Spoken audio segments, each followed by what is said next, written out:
नमस्कार मित्रांनो, श्री स्वामी समर्थ. मित्रांनो, जिथे स्वामी पाय तिथं न्यून काय. मित्रांनो, स्वामी सोबत असताना कसली चिंता करण्याची गरज नसते, कारण अशक्य हे शक्य करतील स्वामी. मित्रांनो, स्वामी संपूर्ण बळ घेऊन आपल्या पाठीशी उभे असतात, कारण आपण सर्व स्वामींचे प्रिय बाळ आहोत.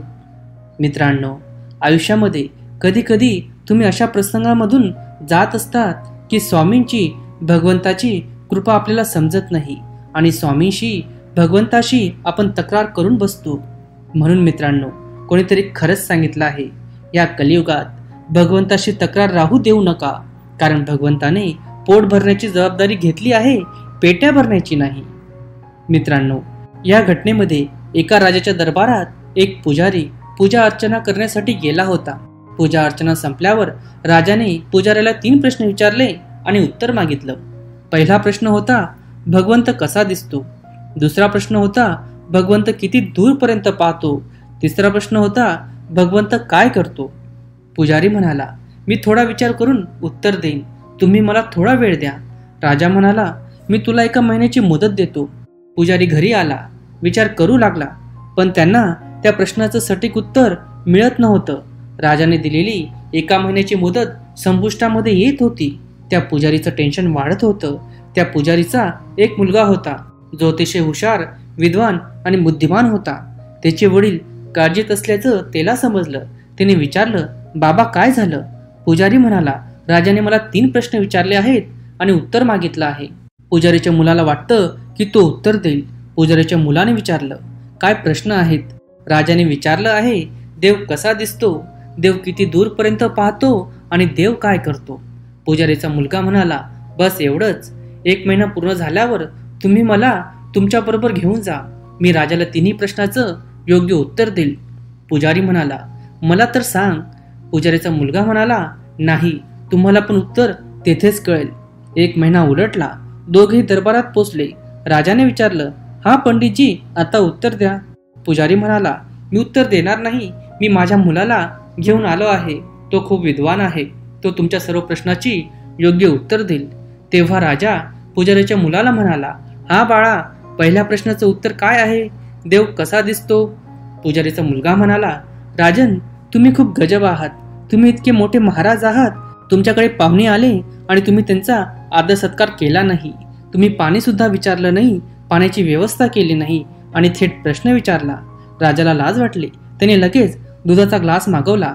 दुधाचा ग्लास आला तर पुजारीच्या मुलाने त्यात बोट घातलं आणि पाहू लागला आणि तो दूध बाहेर काढून पाहू लागला.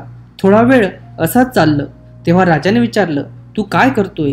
तर पुजारीचा मुलगा म्हणाला, महाराज, मी त्यात लोणी शोधतोय. तेव्हा राजा म्हणाला, तुला असं दुधात लोणी दिसणार नाही. दुधापासून दही बनतं आणि दहीचं मंथन झालं की त्यानंतर लोणी मिळतं. मग पुजाऱ्याच्या मुलाने योग्य उत्तर दिलं. तो म्हणाला, ठीक, अशाच प्रकारे बस, देव असे दिसणार नाही. भगवंत प्रत्येक आत्म्यात विराजमान आहेत. परमेश्वर प्रत्येक आत्म्यात, प्रत्येक जीवामध्ये परमात्मा राहतो. परंतु प्रथम आपल्याला नियमांचं पालन करावं लागेल, ध्यान करावं लागेल, तुम्हाला सराव करावा लागेल, तुम्हाला त्यांना संतुष्ट करावं लागेल, मग तुम्ही त्यांना पाहाल. या उत्तराने राजाला खूप आनंद झाला. तो म्हणाला, ठीक आहे, दुसऱ्या प्रश्नाचं उत्तर दे. देव किती दूरपर्यंत पाहतो. पुजाऱ्याचा मुलगा म्हणाला, तुम्ही मेणबत्ती मागवा. मेणबत्ती आली. त्याने मेणबत्ती पेटवली. पंडितजीच्या मुलाने राजाला विचारलं, मला सांगा, या मेणबत्तीचा प्रकाश कुठपर्यंत जात आहे. राजा म्हणाला, 4ही बाजूला जात आहे. पुजारीचा मुलगा म्हणाला, अगदी बरोबर. देवही सर्वीकडे पाहतो. त्याचा प्रकाश 4ही बाजूला आहे.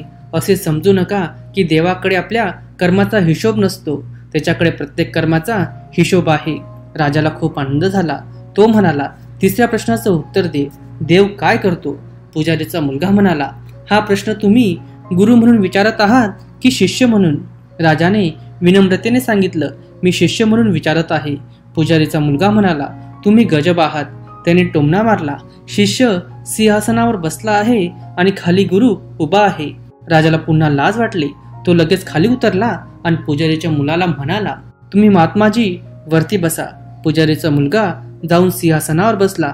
तेव्हा राजाने प्रश्न केला, मला सांग, देव काय करतो. पुजारीचा मुलगा म्हणाला, आता सांगण्यासारखं राहिलं तरी काय आहे, काय बाकी आहे? तुम्ही पाहिलं नाही का? क्षणात भगवंत राजाला रंक बनवतो आणि माझ्यासारखा रंकाला राजा बनवतो. मी तुमच्या सिंहासनावर येऊन बसलो आहे. हा भगवंताचाच चमत्कार आहे. हे ऐकून राजा आनंदित झाला आणि राजाचं समाधान झालं. मित्रांनो, ही घटना लहान आहे पण मोठी शिकवण देते. सार स्पष्ट आहे की भगवंत सर्वत्र आहे. भगवंताकडे प्रत्येक कर्माचा हिशोब आहे आणि विश्वास ठेवा, देव रंकाला पण राजा बनवू शकतो जर तुमचा पूर्ण विश्वास असेल तर. मित्रांनो, मी परत एकदा सांगेल, आपल्या परिवाराच्या प्रेमाबरोबर, आपल्या परिवारासोबत आणि आपल्या मेहनतीने असं करून दाखवा की जगाला वाटेल करावं तुमच्यासारखं. धन्यवाद. श्री स्वामी समर्थ.